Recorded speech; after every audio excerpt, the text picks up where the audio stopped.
My name is Ben Burgis, and I am the author of this book, Give Them an Argument, Logic for the Left, due out from Zer0 Books at the end of May. And this video is coming a day later than usual. I usually record them over the weekend, and Doug gets them out on Monday, but Sunday was my birthday, so I wasn't doing it then. Also, it works out because this means that I can mention that my good buddy Jeff Bezos, as a day late birthday present, put up the Amazon pre-order link for Give Them an Argument yesterday on Monday. So you can go over to Amazon right now and get that. If you don't like using Amazon, I certainly understand that, although I kind of fall more into the camp of thinking that ethical consumption under capitalism is a dangerous illusion. But in any case, you can also get it on the Book Depository or Barnes & Noble, although I'm not quite sure how that works with those websites in terms of pre-order, or you might just have to put it on a wish list or something. But in any case, what I want to talk about today is libertarianism, which has been on my mind since I have been doing these debunks on Tuesday nights during the post-game of the Michael Brooks show. And the first one I did a couple weeks ago was about the libertarian argument that taxation is wrong because it's theft.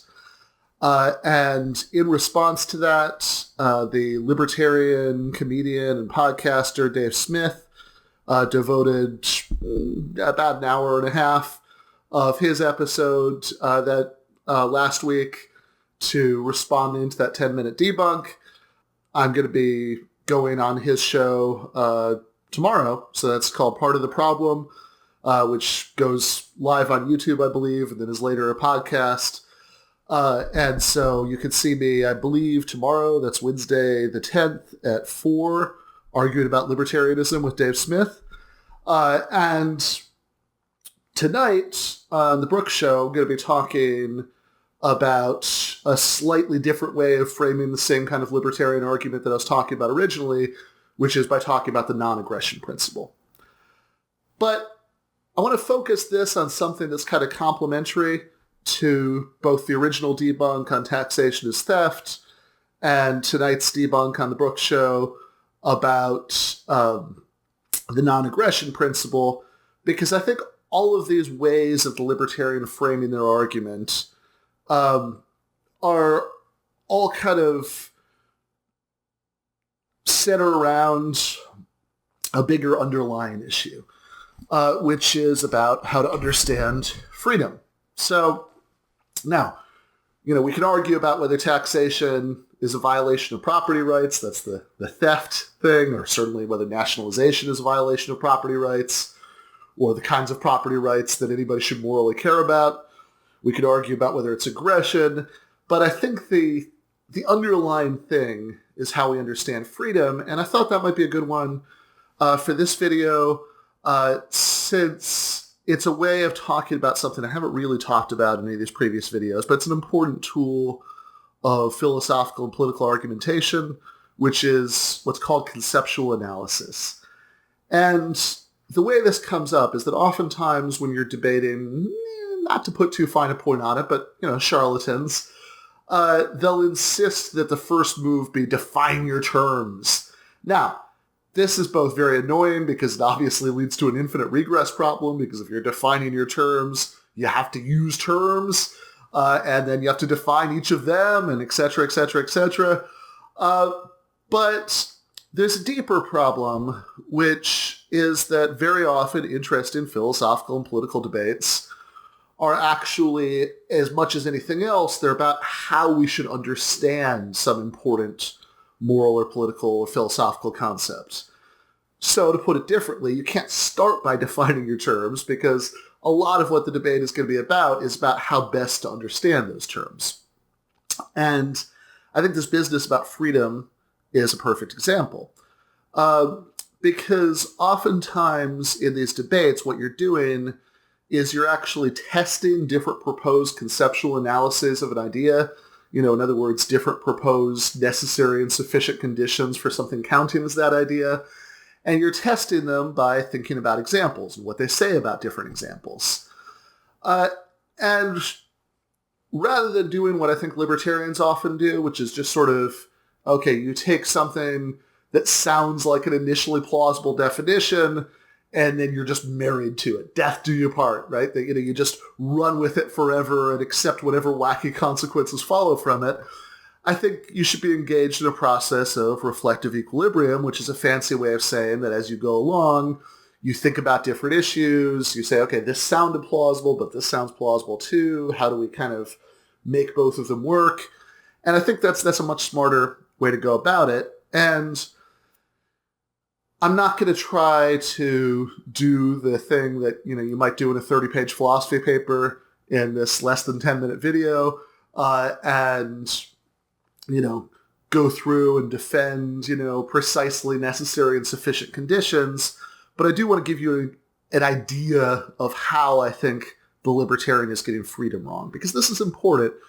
Because oftentimes some people on the left are tempted, because we're so used to hearing them define these concepts their way, right? The sort of libertarian or quasi-libertarian way that's filtered into a lot of conservatism, that we just sort of say, okay, freedom's important, but we just think in some cases it has to take a hit in the name of equality, maybe. And now there's nothing wrong with that, right? It's a rookie mistake to mistake weighed competing moral values for moral inconsistency, but I don't think we have to concede that ground. I don't think we have to concede freedom to them. I think we should say they have a really bad theory of what freedom is. And I don't just mean freedom in the sense that you might say, well, if you're flying in an airplane, that's, free, you're sort of like free from, the ground, which, was a line that Dave Smith used in the episode that he did about me.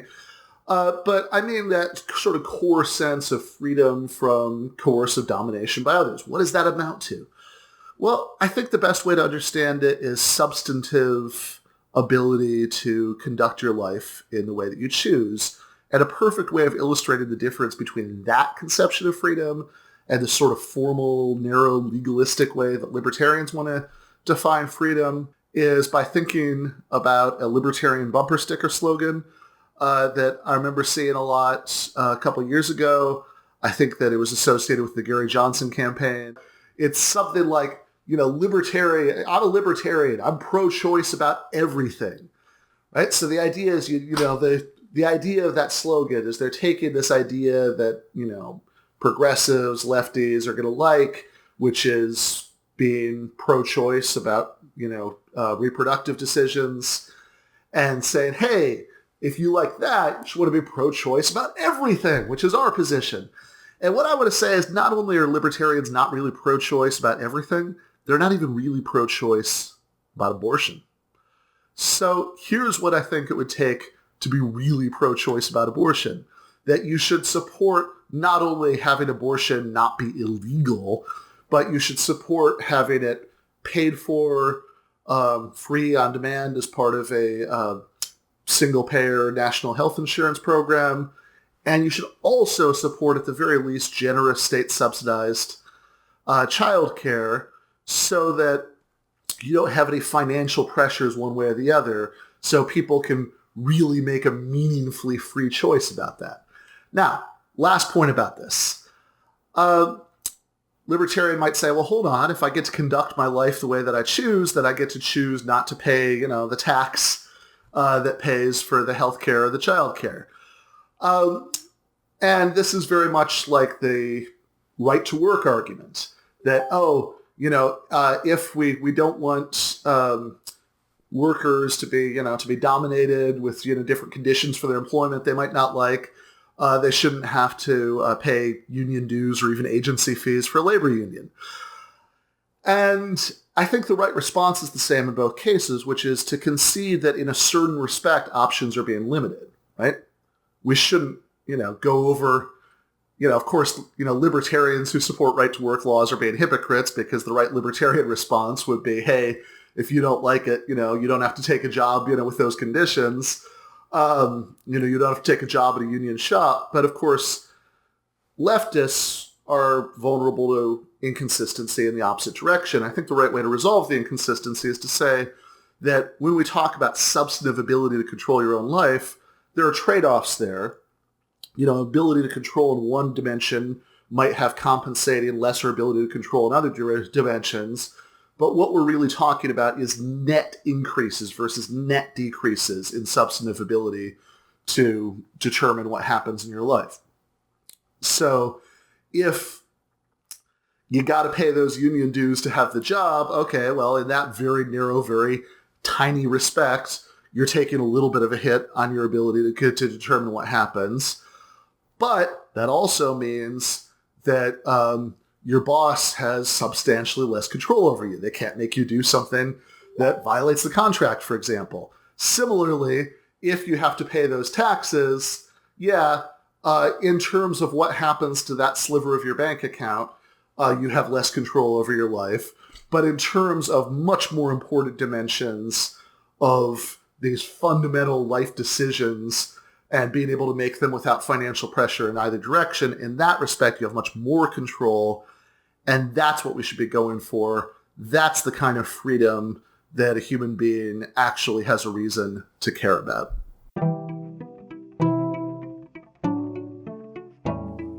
Thanks for watching this Zer0 Books video. If you enjoyed it, subscribe to this channel and click on the notifications bell so that you'll be alerted whenever we release a new video. You should also consider supporting us on Patreon. Our patrons get access to our Inside Zer0 Books podcast every week and can get access to the Zer0 Books book club and help us to continue making online content from the left.